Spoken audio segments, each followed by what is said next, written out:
त्याने अतिशय सुंदर पद्धतीने मांडलेली आहे.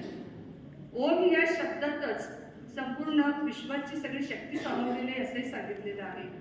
सरांचा विषय आता योगाभ्यासाचा अनुसरून होता.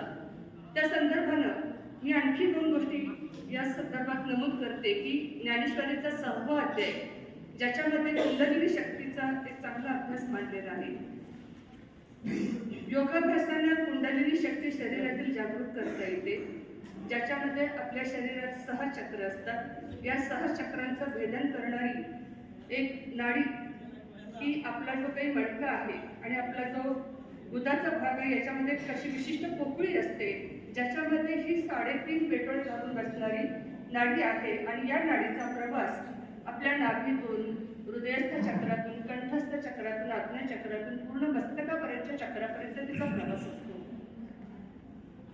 मनुष्य जितका जितका योगाचा अभ्यास करेल तशी तशी व्यक्तीच्या मनामध्ये अनेक प्रकारची सक्रियता जागृत होते आणि मग व्यक्तीच्या मनातील ज्या काही सचेतन भावना आहेत त्या भावना तिला क्रियाशील बनवून तिला एका विशिष्ट प्रगतीपथावर नेण्यासाठी ही क्रिया निश्चितच त्या व्यक्तीला अतिशय चांगल्या पद्धतीचं कार्य करायला प्रवृत्त करते. खूप चांगला असा तो अभ्यास आहे.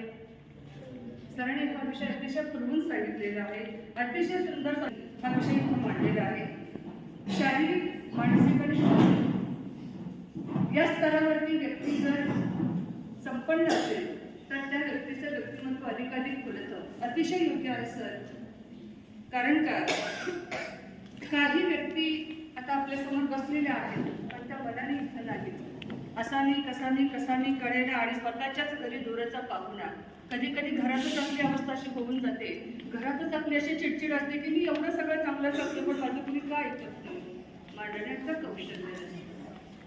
कधी कधी असं होतं की आपले विचार आहेत ते समोरच्या व्यक्तीला पटत नाही. तसं का होतं याचा खरं तर अभ्यास आपण स्वतःच करायला हवा. दुसरी गोष्ट अशी की काही व्यक्ती अशा भावनिक असतात. छोट्या छोट्या गोष्टी सुद्धा त्यांच्या मनाला लागतात आणि मग उगाच त्यांच्या डोळ्यात अश्रू यायला लागतात. कुठेतरी हरवून गेलेले असतात. अशा व्यक्ती भावनांच्या वरती जी व्यक्ती